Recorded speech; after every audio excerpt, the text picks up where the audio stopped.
दुचाकांना सरळ करा.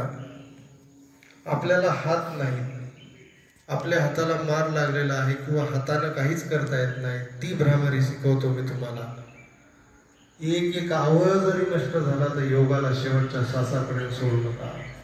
कुठलाही हाताचा सहारा न घेता भ्रामरी मुद्रा, आंतरिक भ्रामरी मुद्रा. श्वास भरा.